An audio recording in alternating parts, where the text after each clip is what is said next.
Hey, B, did you Golf's like no my... different from hockey. Requires talent, self-discipline. Golf requires goofy pants and a fat ass. You should talk to my neighbor, the accountant, probably a great golfer, huge ass. How do you measure yourself with other golfers? By height. It's a very, very special honor. I'm Paula Creamer, and you're listening. Well, we're waiting. Hi, this is Martin Cove, a.k.a. John Kreese from Cobra Kai, and you're listening to Quiet, Please. Let the word go out from here across the land. Let Daddy Noonan approve. Hi, boys. Nice day for golf, isn't it? Quiet, please. Oh, you got secrets, eh? Hey, this is Shooter McGavin. You're listening to the... Hey, you guys. Hey, we're trying to have a podcast over here. Welcome once again, Quiet Please, the Golf Podcast. I am Alan Depew, and I am joined by the full array of the panel this week. To my left, the golfing savant from Houston, the reigning West Texas champion, senior amateur champion, playing out of the blue corner of this. Blue corner. Andy Hydorn. Nice to be with all of you fellas. Always a pleasure. The man of many signature lines on his emails. He's an author. He's an instructor. He's a dad. He's just a good dude. Brendan Elliott. Good evening. Good evening.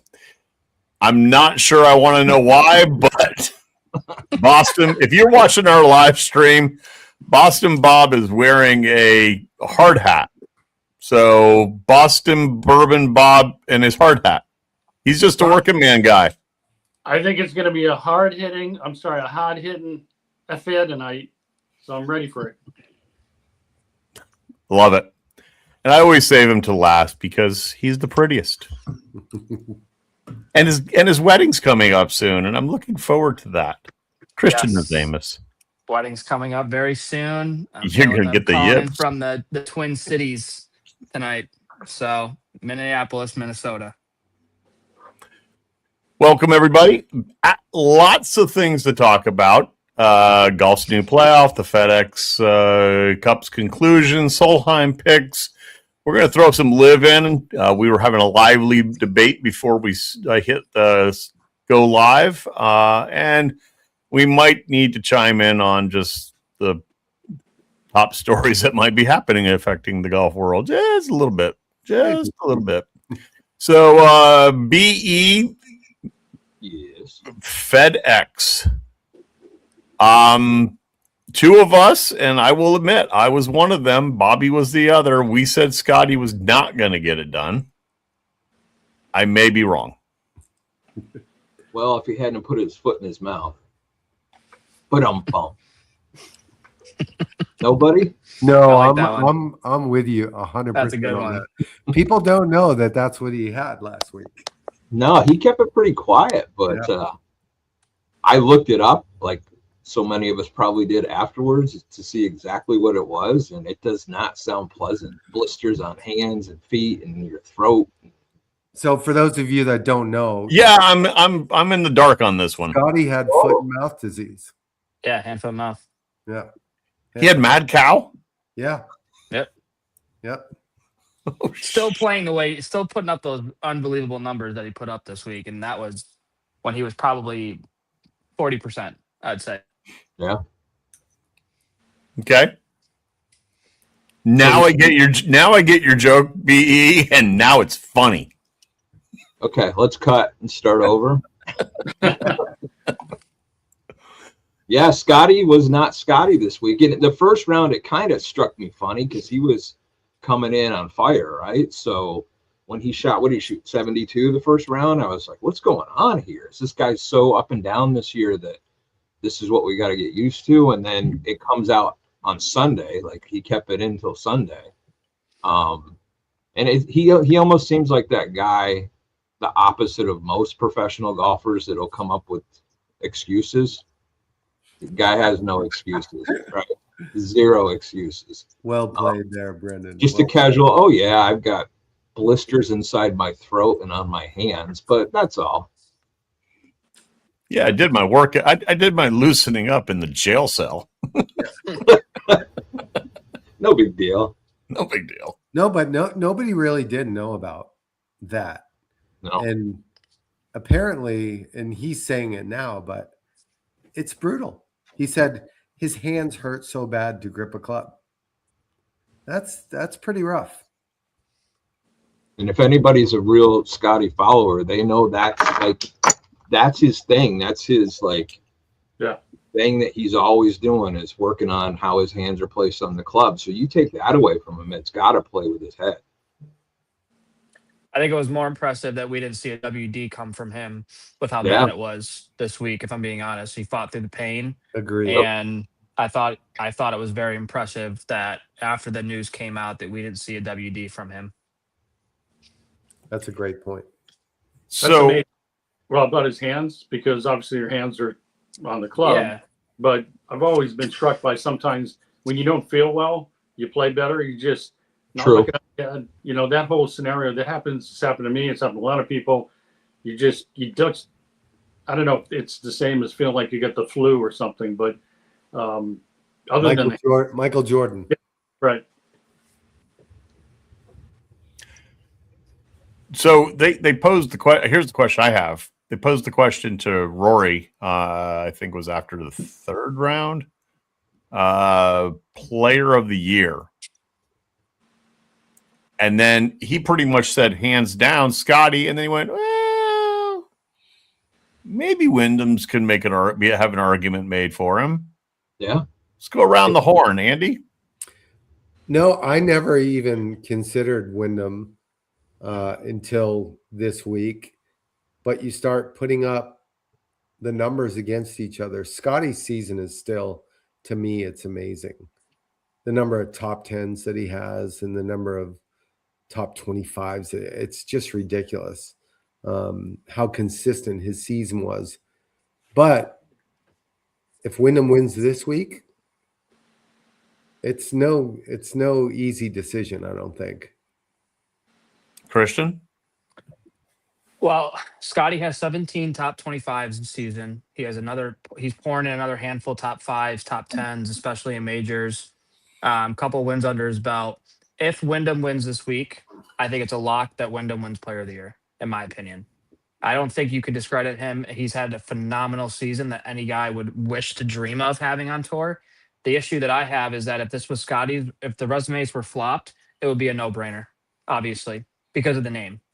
Wyndham, in my opinion, deserves it because of how well he's played all season, regardless of what happens off of the golf course. But I think his reception on the golf course has been better at late. But they're neck and neck. But I would have to give my edge to Wyndham at this moment. BE, somebody else needs the PR team that Wyndham's had this year. But what's your thoughts? I agree with the other guys. I think if Wyndham wins, it's a no-brainer. The guy wins Player of the Year. What he did on Sunday, where he started to kind of fall off a little bit, but then he birdied the last 3 holes, right? So to birdie the last 3 and kind of put Rory back in the dust, that was pretty cool. So he's also growing on me as a person. I mean, I went back and watched the first season of Full Swing, and I think I like Wyndham Clark now. So, but if he does not get it done, or if he doesn't finish within, let's say, the top 5 or 10, and Scotty's where he always is within the top 10, top 5, then I think it'll be pretty tight, and I think it'll go to Scotty. Bobby, before I throw it to you, who doesn't like BE's new office? Yeah. Huh? That's legit. Ooh, I gotta take you on a tour of the hallway because I have a museum. I'll take pictures and show you. You got like a Pinehurst-esque hallway now? Yep, I do. I got the door closed. You need to put that. We need a video of that to put up on social. Okay, now Bobby, back to you. Didn't mean to take away your time. No, it's fine. I'd rather. You've got a pretty legit office as well. He does. I have a few good. I could turn like it that around. Wheaties box. Yeah. So my take on this Wyndham Scotty thing was it's a classic stats versus wins. And you see that a lot in sports, Yes. team sports. Oh, the greatest defense ever, but they didn't win the Super Bowl. Oh, the greatest this, didn't win the Super Bowl. I'm thinking Patriots against the Giants in 2007. Anyways, Don't do that. Yeah, I don't know why I did that. I think, if Wyndham, if he wins this week, I think I got to go with him. Although Scotty's like number one in all these categories, like phenomenal statistical, phenomenal player, phenomenal off the charts. But if it's all about winning, like you got to give the Mr. Clark the little nudge there. Once again, Andy, I failed to throw this out at the beginning. We'd love to have the interaction from anyone that is watching the live stream. So please chime in. We'll try to get it on air and keep it clean, obviously. So now let's fast forward to past this year. Big announcements, some changes coming. Who was going to throw? Andy, I'll throw it to you. So Yeah, I can lay it out for everybody. I would expect you to do that. Of course I would. So the playoffs have once again, the plans have changed moving forward, and the way it's going to be set up, and it's 2028, correct?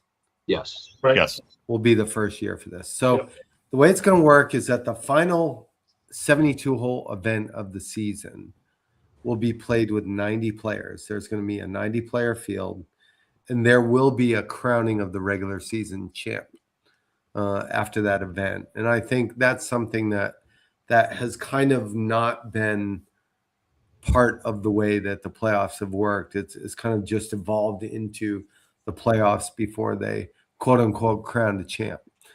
So that's going to be a little bit of a difference there. 32 players then will move on to the 2-week playoff system. Week 1 is going to be, of those 32 players, there's going to be 8 groups of 4, and each group will have everybody play the other person.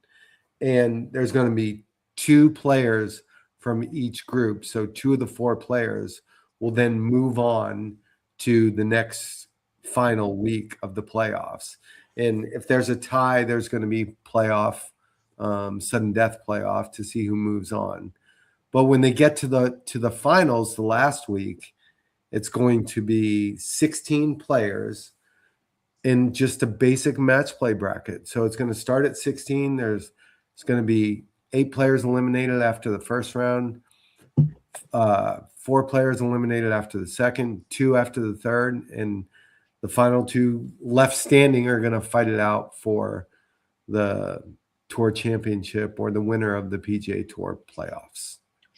So they basically took the structure, if I'm understanding you, from the World Cup in a way. Pool play, and then seeding, and then go thereafter. Yep.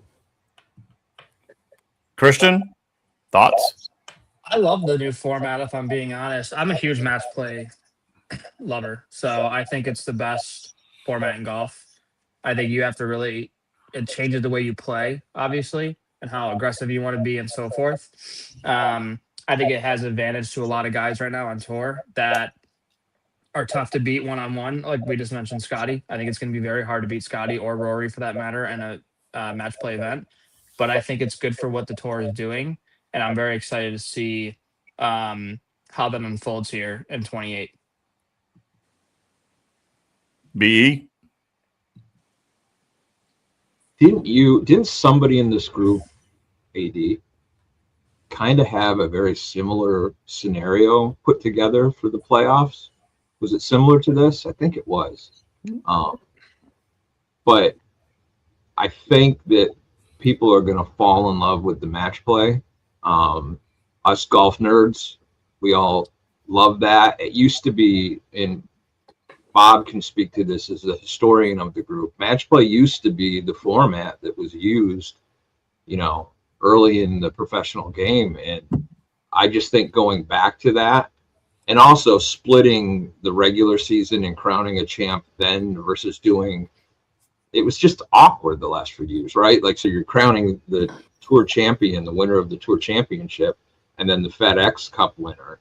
But you get that out of the way prior to that Tour championship. And we didn't really talk about either that they're talking about having different venues too, in places that we have not seen in major golf tournament competitions. So they were talking about, they were spitballing it on Golf Channel about Bandon Dunes and like some of these places that we haven't seen events at. So yes, there'll be logisticals to things like that, but we can dream right now about where the possibilities could take this all.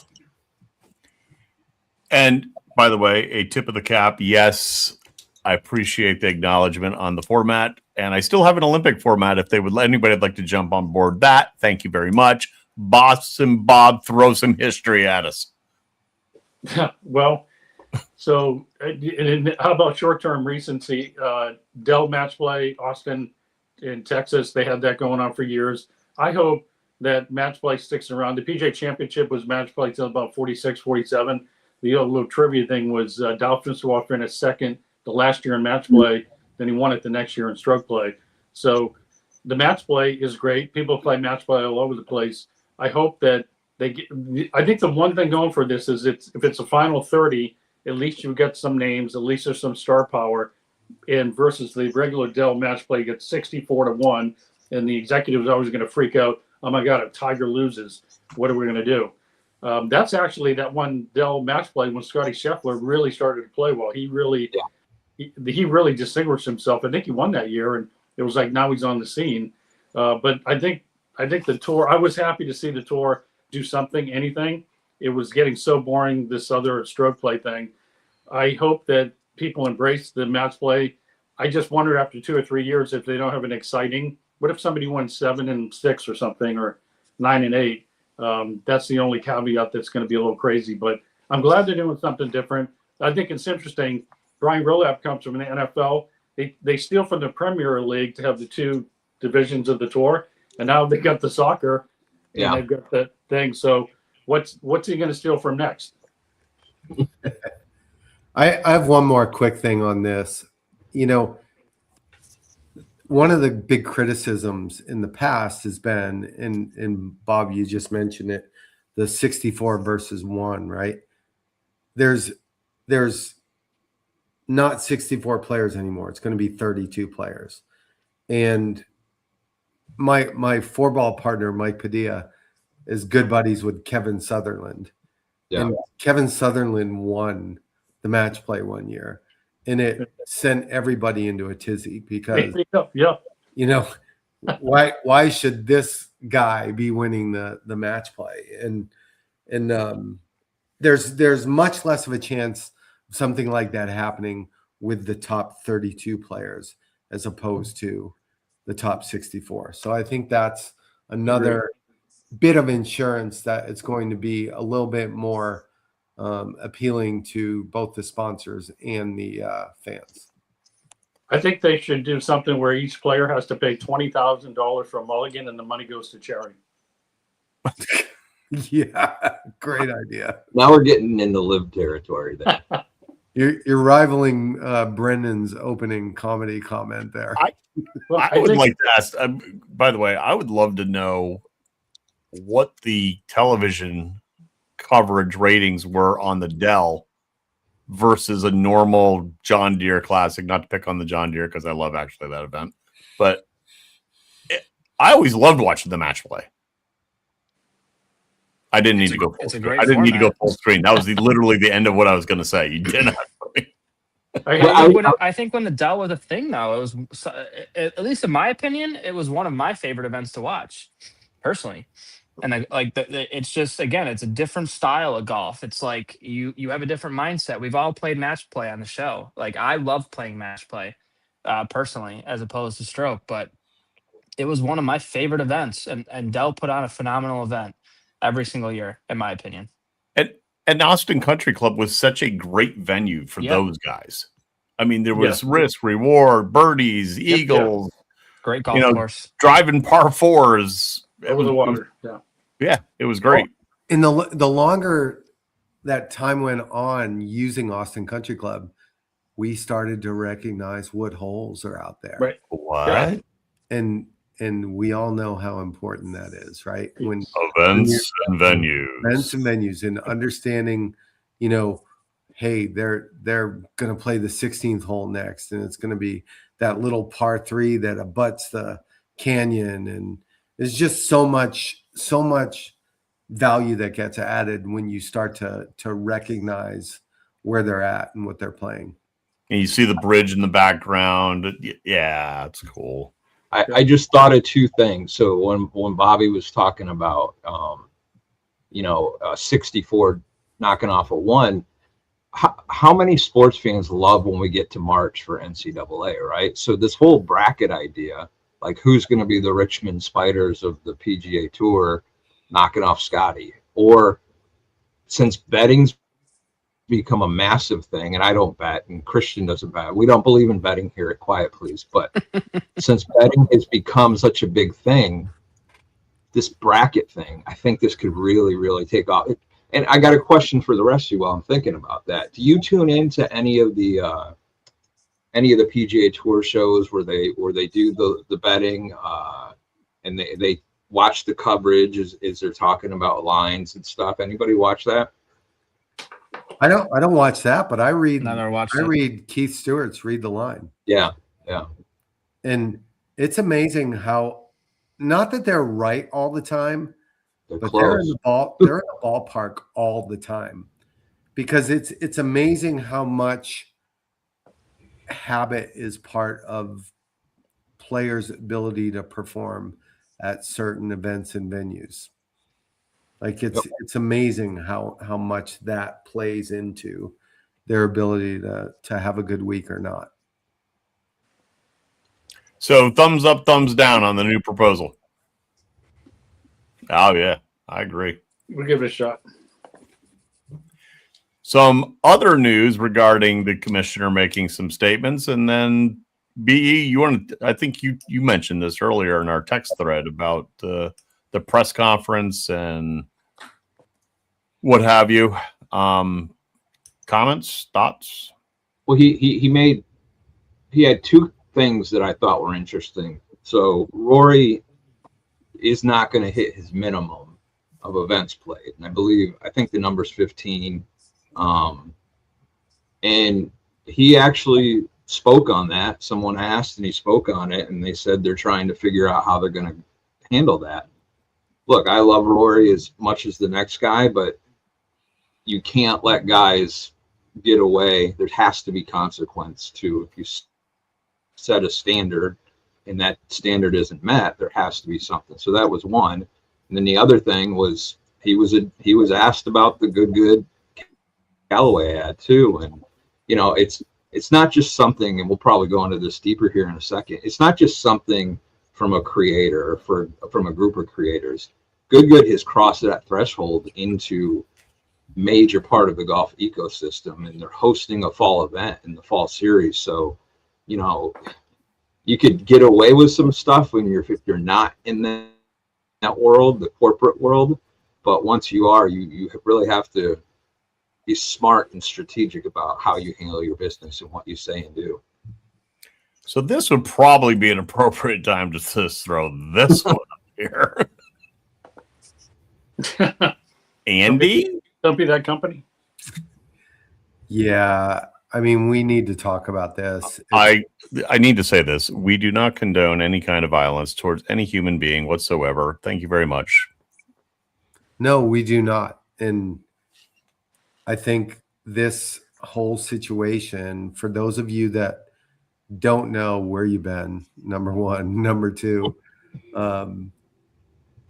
Good put out a comedic social media post / commercial, and it was basically depicting a golfer who was being super possessive of his driver, and it happened to be a female who had touched or put her hands on the driver, and he came running over and pushed her on the ground. So in a nutshell, that's what it was. It was something that was approved by Good. It was approved by Callaway. They've owned up to that. And there's been a tremendous amount of backlash from that particular ad, and everybody's backtracking and reeling because of it right now. So let me chime in before I go to you, Christian, because you actually read something just before we hit play, which is I heard this comment on another podcast, and I apologize. I should have. I can't remember. It was I was surfing X. There's actors, and these actors you were paid to perform and do. They were just like in a Western where Christian allegedly throws me through a window and into the street, and you see me. There's a motion of a push, and then obviously you see the woman on the ground. And again, 110% do not condone this, but it was acting, and it was an attempt at acting gone horribly astray. Christian, what did you read just before we? That they're postponing a week, the big premiere that's happening tonight until next week, given the video that has surfaced the internet and the apologies made by Callaway. So I don't know if this is like the end of it or not. I don't know what's going to happen. With how many smart people that work at Callaway and Good, like we said, before we went on air, I was quite surprised that they approved this out of all of the other options that they could have put together. It was just quite surprising to me, to say the least, that this was the best that they could have put out there, showing off a brand new driver that they probably worked very long and hard on. And it just didn't make sense to me watching it. And I didn't find it funny. I thought it was the farthest thing from funny, if I'm being honest. And if that was their end goal, then they failed miserably at that, in my opinion.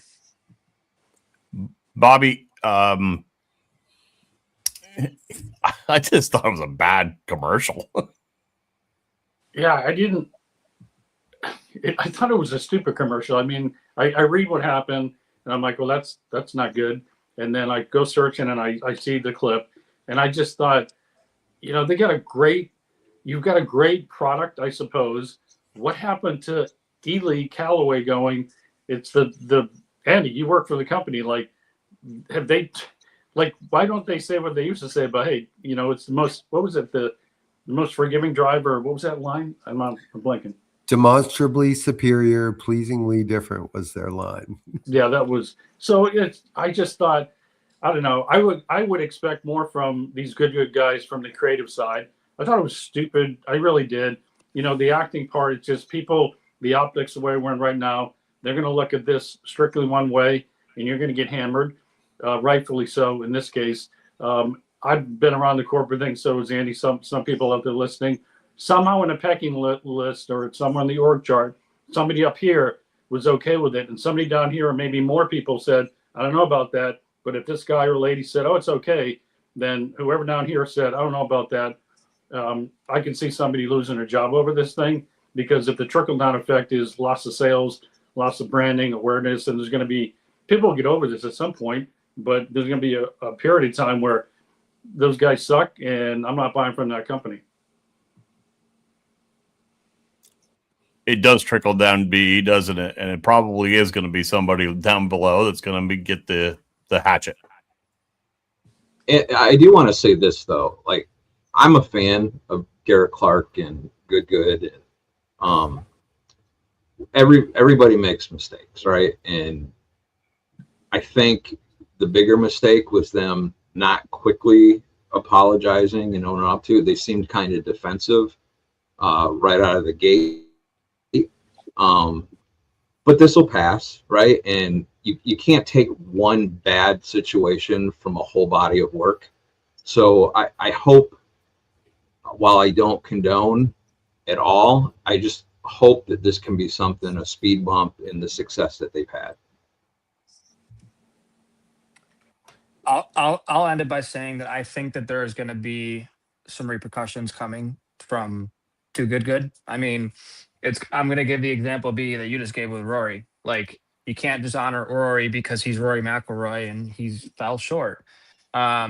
It's the same thing here. Good, whether you like him or not. For people who are listening, you have to. If you put something out there, like if I'm working and I'm putting out something and I made a mistake at work, like I need to be held accountable for that, whether it's a minor one or a major one. They clearly made a mistake. They need to be held accountable to that to a certain extent, whatever that is. I don't know. But I do think that something is coming for them, and with what they put out, I think they deserved it. To be honest, for them and Callaway. Yeah, I'm gonna be a little bit of the devil's advocate here. The first I was aware of this, I heard about it, I read about it. I hadn't seen the ad, so I didn't really know what they were talking about. So I did find it and I watched it, and it did not hit me right away that this was an act of domestic violence, because what I'm looking at is somebody's lame attempt at comedy. Right. So for me, again, I understand, and to Alan's point, nobody on here condones domestic violence. Nobody thinks it's funny. Nobody thinks it's acceptable. Nothing. And the ability to tell a story like they were trying to tell, which was "Don't touch my new Callaway driver," albeit in poor taste. I can understand how people had this intention of creating that theme to the ad, which is, you're going to be in trouble if you touch my driver. And then to me, it's a pretty large leap to get to. That's a portrayal of domestic violence. So I do understand how this probably got approved on both the good side and the Callaway side. And I also understand how it probably offends some other people too. Yep. So, point from this in advertising, take a step back. B, is that a good way of maybe end that segment? Yes, proofread. Okay, proofread. Andy, I'm going to go right back to you then with this, but wait, maybe it's not the Andy Hydorn Live Golf Report. Maybe it's the Where's Ogletree, Where's Live Report.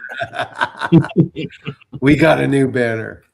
Can we say that the Live Report is brought to us by the Holderness and Bourne Apparel Company? Well, we could if I do that. Yes. Yeah. So, big fan of the brand and the quality of what they put together. And we're super excited about being in that relationship with Holderness and Bourne. But Live Golf ended their regular season this past weekend, and potentially they've ended their existence as well.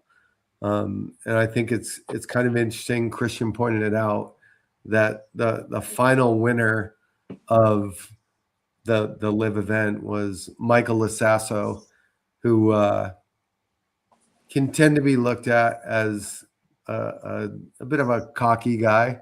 Little Lasasso.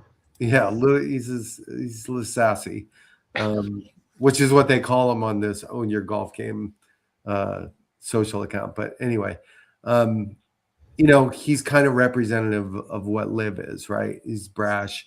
He's out there. And he ends up holding off John Rahm and Bryson DeChambeau to win the last Live event. And Christian, you were watching said event, and where did the Mr. Bryson and John Rahm finish their round of golf? They finished on the first hole. They teed off on number 2, and they finished on the first hole. 2 of the guys that finished in the top 3 of the tournament, may I add.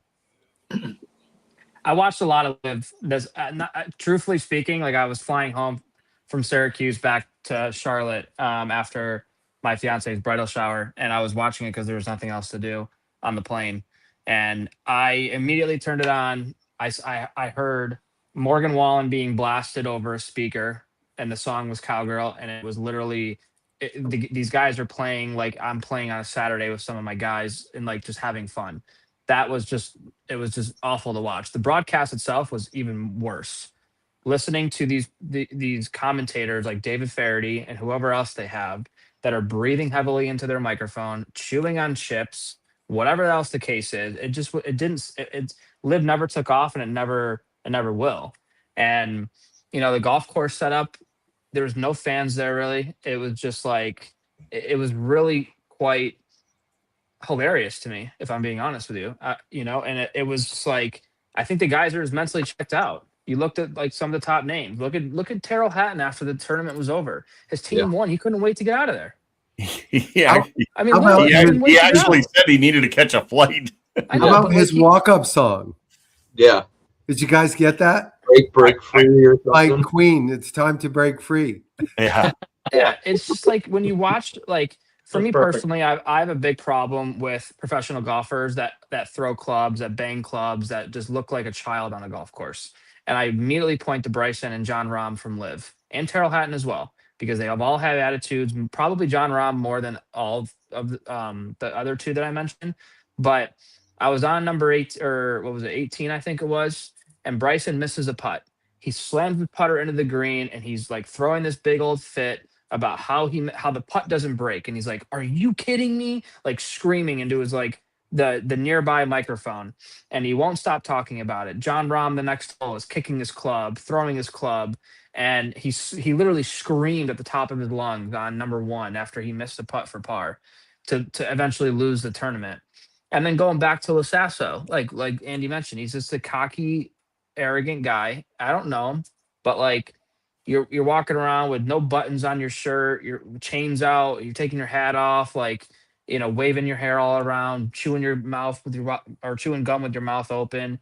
It's a terrible image, I think, for Liv, and it's just like I don't know. It was really embarrassing to watch for the 25 minutes that I watched that, and it was the longest 25 minutes of my life. Who would have ever thought that Christian would be our get off my lawn guy? Yeah, right. I love it. But just because I said those names too, like this, I'm still, if Scotty or Rory or whoever else did this, I'd be holding them accountable too. As a professional golfer, you have to be held to higher standards. And John Rahm, over the years, in my opinion, has continuously shown me that he has awful etiquette on the golf course. He's a big crybaby, and same goes for Bryson at times too. Let's not forget Sergio, though. Okay. Okay, Sergio with his little mallet putter that he stinks at golf now. Like none of these guys, it's just irrelevant. Like I'm getting warmed up right now. I was going to say, all right? I tend to recall back as far as the days that we were still a radio show. Weren't you embracing Liv? Me? Yeah, I'm pretty sure you did. Was I? I think so. That was I not drunk? back in the radio days, though, Alan. That was on that. That was here. You're going back too far. Am I going drunk? Oh. Was I sober? Yeah. Like I'm gonna list off a few of these guys for like R.T. Lee. Haven't heard his name in forever. Like half of these guys, like Burnminister, haven't heard from him. Richard Bland, Mark Leishman. Like these guys are all like, who else is going to play? So no wonder why they're shooting 13 under, because there's nobody else that they can beat. They punched their ticket to obscurity. A lot. I really hope that, and I think Brooks got let off easy, if I'm being honest with you, coming back on tour. I think that they really, if the PGA were to honor that and allow guys like a John Rahm, like a Bryson, like whoever it might be, to come back on tour, there needs to be a significant, like I'm talking suspension for 2 years from the playoffs, whether they win or not. Like that, it needs to be very severe to them in order for them to come back. But I think that it was just really, really pathetic to watch, if I'm being honest, and more so from the commentating and like how everything else around it than the golf itself. Like David Faraday used to be decent on the PGA with his commentating. He went severely downhill since going to Live. Well, let me say this about Brooks. The first chip to fall is super important, right? So for the PGA Tour to make it available for someone like Brooks Koepka to come back, that's a huge problem for Liv at that point in time. So I think the PGA Tour played their cards really well. They didn't over penalize him. They definitely penalized him, but they gave Brooks an opportunity to take that first brick out of that Liv wall, and I think it was super impactful that he was the guy that first made the move back, and it just started the cascade of other things. And I promise you that at the end of the day, that the Saudis, that was probably one of the last straws for them. Well, but don't forget, they left the door. I mean, you're absolutely spot on, I think, on that point. I mean, the first one to go through the door, right? But they left the door open. Others chose just not to follow him. I personally don't think that they should make certain significant concessions for them. BE, what do you think? I'm going to be like Andy and play the devil's advocate here. And I think we've all talked about this to some extent over the past couple of years, that when we get to a major championship and you have a Bryson contending and winning, or a Terrell Hatton always in the mix, or, even DJ played halfway decent a couple times this year. I miss those guys. I miss those guys being in the mix. And yes, they made their decisions to do what they did. They had their own reasons. I don't like it. I'm not a fan of Liv. I'm proud of Christian for watching 25 minutes, because I literally don't think I've watched 2 minutes since it started. So I don't like Liv, but, and I've written about this too, I miss those guys being part of the equation. So in summary, I hope that we find a way for the cream of the crop of those guys that were Liv to find their way back, and not just arms wide open, come on in, but with consequences. But either way, I hope we can get them back into the mix. It's like I think the tour opened that door already with letting Brooks in. I think, like we just said, I think if they did not let Brooks in, then we're talking a whole different ballgame here. But it's like, if you left a company in corporate America, like if I left my job right now to go somewhere else to take X amount of dollars more than what I'm making, but then I didn't like that job and I came back to make less, it's the same kind. I'm taking that penalty to come back, or from a financial standpoint, obviously, like it's the same kind of similar example. But with them letting Brooks back in the door, they have to let everybody else in now, because they're going to contradict what they said. I don't think they have to, because they gave a deadline. They made it. They drew a line in the sand, and the others chose not to follow at that time. There is other options that they can play back onto the PGA Tour. Patrick Reed, followed that pathway, and he's ready to go. And good for him. You're right. Yeah. Now, Bobby, here's the real question I have for you. I've watched Owen Slick Wilson more than I've watched Liv. How about you? I have not seen Owen's show yet. I've seen negative on Liv. I can't, like Brendan. I mean, I'm less than 2 minutes on that. My take real quick on the tour was, if there's a mechanism to come back, great. If it's financial penalties, great. You're still your own player. You're still your skills have eroded so bad that it's such a fine line on the PGA Tour. It is a incredibly wicked fine line. And to go away for 3 years, some of these guys, they're never ever going to be back to anything close to where before. We're already seeing it. So they can have all the pathways back. They're not going to stay on the tour. They're not that good anymore. I mean, and it's interesting, Christian, the Faraday thing. I enjoyed listening to him. I mean, I thought he was pretty cool on the tour. I loved some of his take, but I mean that tour just like watered everybody down. Maybe that's not even a strong enough word. It's eroded all their talents. It's really a shame. I mean, it's really a shame. It's an individual sport. It's not a team sport. So you go away from that high level, intense, razor thin competition. It goes to show how good they are in the tour. I just don't think. Well, maybe they. Here you go. Bring back the Hooters tour. Put them all on the Hooters tour. There you go. Yeah, Bob. I think you're right. You know, at the end of the day, there are. We've always talked about this. There are different factions of live players, right? There's the over the hill gang. There's the superstars that paid all the money, and then there's those guys who have just started to break through in their careers, and some that haven't even broken through in their careers, right? That's what live is made up of. And I think, Alan, to your point about, you know, the door was open, some people came back. I don't think everybody was under the same set of circumstances.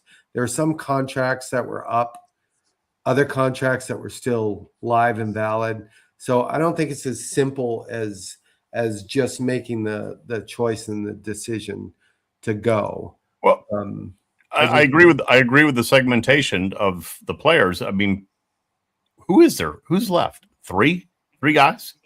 Four? Look at how many events do they have this season? 8. 2 of which I think were Patton, Cam Smith, Bryson, and John Rahm. Who am I missing? You can't even put in there either. Yeah, Who? probably Joaquin Neiman. See, already forgot about him. If you look at the start of the year to the end of this, literally, and wherever they just were, I don't even know where they were, and I still watched it for 25 minutes. But there was 3 repeat winners this season out of 8 events or 9 events: John Rahm, Bryson, Joaquin Neiman. That's it. No shit. They're the 3 best players on tour. You go put those 3 back on the PGA, they're not beating Scotty unless it's a one-off week like he has hand, foot, and mouth. Or they're not going to beat Rory unless he's suing what he did last week. So it's I don't care what Greg Norman says. I don't care what Scott O'Neill says. This has been utterly disgusting for golf, watching live and having it be a thing for the last X amount of years. And it's really going to show outside of the guys we've named already, we're never going to hear from some of these guys again. I'll say Cam Smith, never going to hear from him ever again in the prime of his career at the Open Championship, and we'll never hear from him again because he's not good enough anymore. I had mad respect for the flow. And you know what though? I don't feel 1 ounce of guilt or bad or anything towards them. They made their decision, they made their bed, and so be it. Because I'd rather go watch a Luke Koivin or Koivin all day long on TV, or Scotty or Rory or whoever else it is, right? Because the tour's in a great spot right now with all these first-time winners. The hell with them. That's how I look at it. And that includes John and Bryson for making, in my opinion, Jackson Koivin is no different than Michael Assasso. No different. I think he's more class. Michael is maybe, but as players, Michael Assasso won the NCAA individual last year. I'm not taking anything away from his game. I think he's a phenomenal player. But you're saying you'd much rather watch Jackson Koivin than Michael Assasso. And if it's for the chains and the cockiness, I get that too. But my point is that you do have people who you'll put on a pedestal on the PGA Tour like Jackson Koivin. He's no different than Michael Assasso is. No different. They're the same type of talent at this stage in their careers.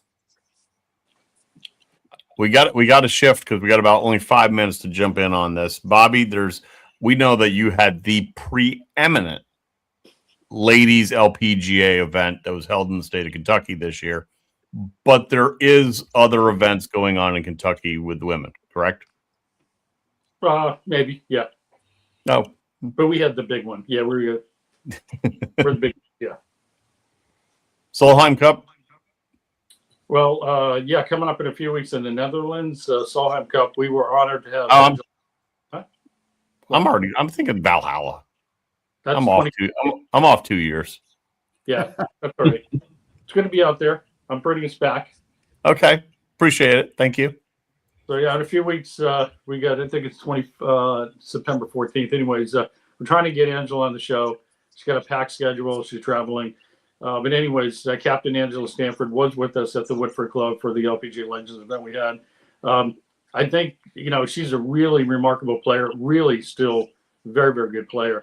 The USA LPGA Solheim Cup teams have won 3 times overseas. Angela's been on 2 of the winning teams, 2007, 2015. She was trying to put together a team, and I think based on her experience, the chemistry was key and great putting. And I think I said this at a Ryder Cup thing one time, and I don't know, Andy, I think I just remember a conversation with you, like, what if, just hypothetically, what if you're coming down to the players you want, and if you went with just a superior putter? So that was her mindset. She had some great input. I mean, she was fantastic to be around here, but that was sort of her motivating thing. She had her captain's picks that was like, hey, who's the chemistry and who is the great putter? Who can make that putt? It ends up being a putting contest. How many times the Ryder Cup or the Solheim Cup, the hot putter wins? It could happen in match play because we're talking match play. So I think it's good. I think that they've got a great shot at making it. Still would love to get her on the show. If we can't get her before, I think we'll get her right after and get some. Maybe hopefully we're celebrating. Andy, Alan, any thoughts? Yeah, I mean, again, I think these match play events are more compelling when they come around every 2 years and they're competitive, and there's always that Monday morning quarterbacking going on with who you picked and did they perform or didn't they perform. But it's a flagship event for the LPGA, and they're always fun to watch. Christian? Nothing that the guys didn't already say. I think it's just, I think the tour itself, personally, like the PGA, is in a phenomenal spot, and I think it's more often than not better to watch the LPGA on certain weeks than it is sometimes the PGA, because I learn more from watching the women. I've been very vocal about that. I think their swings are more pure, and I really enjoy watching their tournaments week in and week out. BE's drop some words on us. So I've always found it fascinating how captains make their choices, and we all know that maybe the Solheim Cup doesn't get the same publicity that a Ryder Cup gets or a President's Cup gets, but I decided last year when Keegan made his picks that I'm not going to criticize a captain ever for making their picks, and I'm not going to do that with the Solheim Cup. I did find the Rose Zhang pick interesting because, she's a phenomenal player, but, she was finishing up school and she hasn't really been playing all that much. But again, I'm going to go back to what I thought after Keegan made his picks for the Ryder Cup, that I'm not going to question. They're well-informed, these captains. They know what they're looking for, like Bobby said.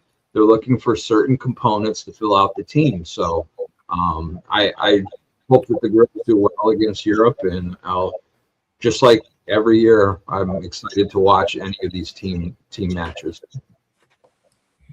I concur. Gentlemen, 18th green. Andy. Okay, I'm gonna keep beating this dead horse and give a little live eulogy here.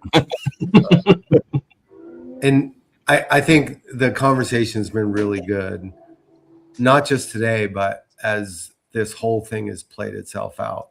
We've had a lot of great, we have a damn segment about it every week. And we've had a lot of good conversation about it. But there's a couple things that stick out to me that we've talked about from the beginning. Untethered money. And I think from the beginning, we've been very critical of the fact that there was too much money that wasn't really responsible money. It didn't have anything to do with revenue. It didn't have anything to do with future revenue. It was just the Saudis throwing a bunch of money at something that they didn't get invited to the party. And I think it's going to continue to have a negative financial effect on professional golf going forward. It's really hard. The PGA Tour did what it could to keep up, but it's really hard. That's number one. I think lost in the whole shuffle. It was meant to be a team thing. I think Greg Norman's interview on the Economist podcast clearly stated that the value in live was going to be in the value of the teams. And we've joked about it, but they swung and missed with the names of the teams. Like investing in a team called the Range Goats or the Crushers or the Four Aces or whatever. I just think they swung and missed at all that. I think the shotgun start, which Christian talked about earlier, he's 100% right on that. I mean, having the two of the three guys in the mix finish on number one is that's a swing and a miss beyond belief. And I think that never was a thing that people appreciated. And I think just little things too, like we talked about the announcing, the graphics were terrible. I mean, they tried to reinvent the graphics of professional golf, and it was just a nightmare. And they even continued to try and evolve it and make it better. So rest in peace, Liv. It was a good effort, but I think you guys double bogeyed the whole thing. Christian? All right, I got 3 tonight. So first, I would say use your brain when you're doing stuff. Simple as that. Don't put something out there that people might get upset by. I don't know. You can probably put anything out there that you want, but just double check it before you put something out there so you're not being looked upon as whatever everybody's looking upon you on. That's number 1. Number 2, I want to give a huge congrats and I was so excited this past weekend for Gary Woodland. Such a great story. Love that guy. He's great for the tour, and I'm just so happy to see him back at Eastlake this week in the top 30. You could see what it meant to him after the round was over on Sunday in his post-game interview or post-match interview, and it was just really humbling to see that for him, and I just could not be more excited for him. And then third and final, RIP is Dolly Parton. Short and sweet.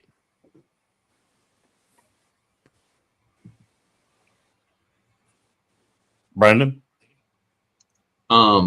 Yes, Christian, thanks for putting that there. I'm not a country music fan, but I think the whole world was a fan of Dolly Parton. So that was sad news to hear for sure.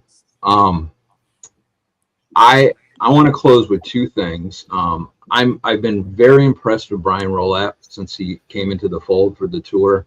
And it's interesting that you take a guy from, other sports that comes in and kind of imparts what he learned in those positions and puts it into a product being the PGA Tour that, look, I mean, there's been problems over the years. We've seen how many renditions of how we're doing this FedEx Cup thing. And, another rendition this week where everybody's starting back at even par, which is good. But I really have been impressed with him and the buy-in that he's starting to get from the players. So I'm super excited about 2028 for the PGA Tour. And the other thing I'm excited about is something we can't really divulge now, but I'm going to talk to the guys here in a little bit about. We've been doing this show for a long time as a group. And then before, Andy and myself and Bobby came into the fold, Alan and Christian, and they've been doing it for a long time too. And I just am super excited about something that we're finally going to be able to announce pretty soon about how this is really going to get expanded out. And more people are going to have the chance to hear a bunch of guys talking about golf that love it. I'm going to need to get a better office background. Bobby? You look good as you are. Yeah, I'm glad you guys mentioned Dolly Parton. I think it's a great example of an unbelievable talent that looked around and said, I'm going to use that talent to help others. And I think she'll be remembered legacy-wise for all the good things she did for people. My other thing, I thought we'd bring it up at some point today about Scotty Scheffler. He's $600,000 away from being the career money leader on the LP, or we're talking golf for the PGA Tour. And so, I think this deserves some discussion. The money list, is it a really true barometer of greatness? To some degree it is, but to some degree, Michael Thor Bjornsson, he's 24, won his PGA event first time. He's number 304 on the career money list at 7.4 million. Jack Nicklaus is number 350 at 5.7 million. And by the way, just in case you're wondering, Brandel Chambly is at 400. He's number 400, and he's won about 4 million. So in 1934, Paul Runyon was the leading money winner on the PGA Tour, what it was then. He won $6,767. I want to take a deep dive into all of this, because if you look at this list, and I said to you, how great of a player, and I mean great of a player, do you think Webb Simpson is and Brian Harman? Like historical golf, legendary history books golfers. Yeah. No, good players, but no. Well, Webb Simpson is sitting at 23 on the career money list, and Brian Harman is right behind him at 24. At knocking on the door of 50 million. So I think it'd be a fascinating discussion to really do a deep dive in all that.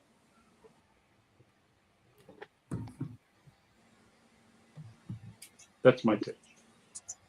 Alan, do you want me to hand it over to you? Sure. Thank you so much. How about you, Alan? I am a country western guy. I am going to echo those. I've been to Dollywood. I've taken my children there when they were little. I took my children there when they were medium sized, and I took them when they were older. And Bobby, you're spot on. She will have a legacy of all the positive things she's done to create in her community. That's number one. Number two, BE, we also are going to have a new affiliate coming on shortly, probably next week, maybe the week thereafter, as soon as I get some stuff lined up. Andy, in case you need it, I actually have Range Goats polos by Swanee in my golf shop. I'm thinking about buying them for collector's items. And I will close with all eyes will be watching Baltimore Country Club as our man, the myth, the legend. Take it off of me. Go back on to you. Where's the full screen of Andy? When Andy tees it up and the U.S. Senior Am this week, and we can't be prouder of you. And if you need any help rolling the rock, I'll drive down. Oh, I'm bringing 2 putters with me when I leave on the morning. I'm going to be the marshal. Quiet, please. Yeah, long and straight, big bro. Thanks. Thank you. I appreciate all of your love and support, guys. Until next week, Christian, hit it long and straight. It beats you hitting it short and crooked. Thank you so much. Appreciate that.